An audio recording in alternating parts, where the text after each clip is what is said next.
I think I read something once, and this may be slightly off, that overconfidence can actually lead to procrastination, which I thought was unusual. It doesn't seem to make sense that by underestimating the effort needed for a task, overconfident individuals might delay starting because they believe, for instance, they might finish quickly later on.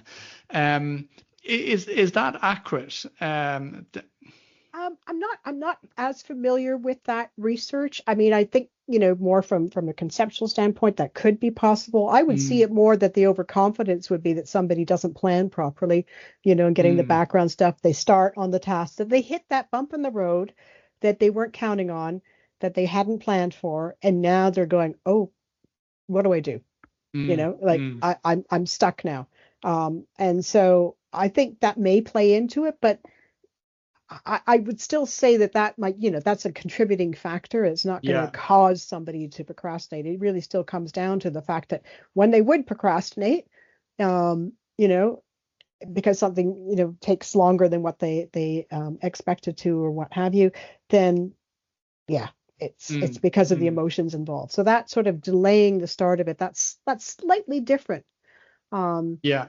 that, and again, this is what's so tricky, I think, about the research in procrastination. And that's why I was very, very solid in saying there's no such thing as active procrastination, because we have to be really careful what we call procrastination, Mm, because then you could claiming all kinds of things, and there are studies yeah. out there with saying, oh, it helps your creativity. No, delay helps creativity. Mm, Delay can be good to let your ideas gel, but mm, that's mm, not procrastination. And so mm, we mm. do need to think carefully about what we're talking about. Is it just delay, or is it really procrastination? Yeah. Uh, Yeah.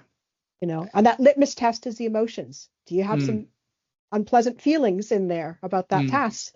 Then that might be procrastination and not just reasonable delay. Yeah. And in that light, some people might claim that procrastination helps protect them from fear of failure or Mm. judgment, for instance. And procrastination for them serves some type of adaptive purpose. Yeah, And while it might have negative long-term consequences that you've outlined, initially it helps protect or serve an individual in some way, like shielding them from immediate emotional pain or the fear of absolutely. failure. Yeah. Yeah, well, it is. It's an avoidant coping strategy. And see, this Mm, is the problem. So we all, we know there's lots of different ways we can cope with things. Some of them may not be the best for us. Some of them may not be best for our health and well-being or long-term goals. Using drugs and alcohol to cope with unpleasant situations is one example of that. Procrastination falls in that same camp. It gives you mm, immediate relief, right?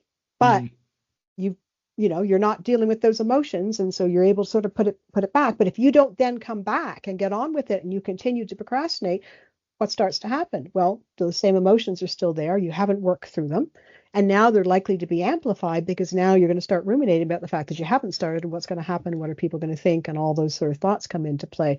So I absolutely, if it didn't serve a purpose, people wouldn't do it.